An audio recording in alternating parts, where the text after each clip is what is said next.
I'm Courtney Carter in Providence, Rhode Island. As it is across the country, opioid addiction is a crisis here in the Ocean State.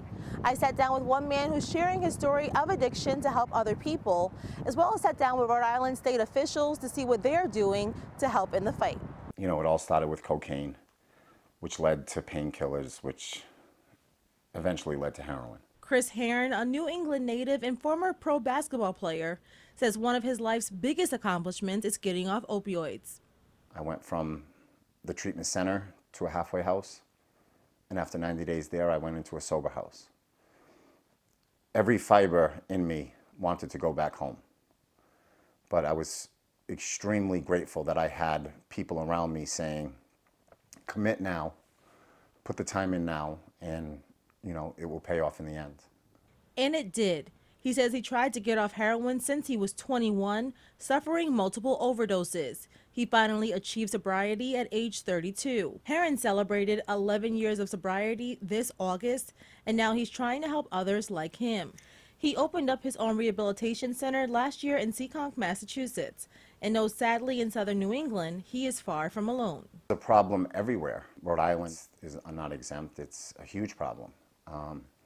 You know, we're living in a crisis. Although there is no way to accurately measure how many people in the state are using, the Rhode Island Department of Health says they have seen 1,086 emergency room visits in 2019 alone due to overdose, as well as 208 overdose deaths so far this year. Yeah, so substance use in Rhode Island is a big problem in general. State officials say they're doing everything they can to help, including teaming up with Governor Gina Raimondo for the governor's Overdose Prevention and Intervention Task Force, created shortly after she took office. The stakeholders include folks from the Department of Health, including Department of Corrections, and then we have other colleagues from the legislature, from law enforcement, second Wednesday of every month. The task force created a 4-point plan: more access to naloxone, also known as Narcan, more peer recovery programs, more medication-assisted treatment, and better prescription monitoring, as well as reaching young people through marketing campaigns. Buses, billboards, social media are just a few of the examples. Part of what we're trying to do is meet people where they're at. People are busy, and they don't have time necessarily to go to our website and read through all the resources we have. Federal grants are also helping in the fight. Yeah, so the Department of Health has been very successful at acquiring federal grants. It's a little over $3 million.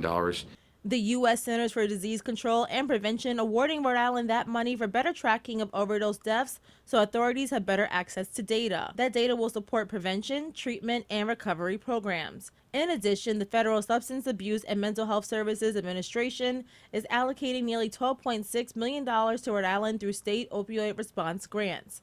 And there is something they say we can all do to help.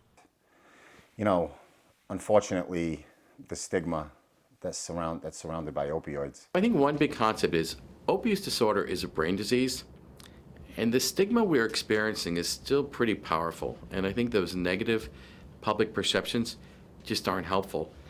We really shouldn't judge people with opioid disorder. It's not helpful, and it doesn't make people get better quicker. According to the CDC, on average, 130 people die of an overdose every day across the country.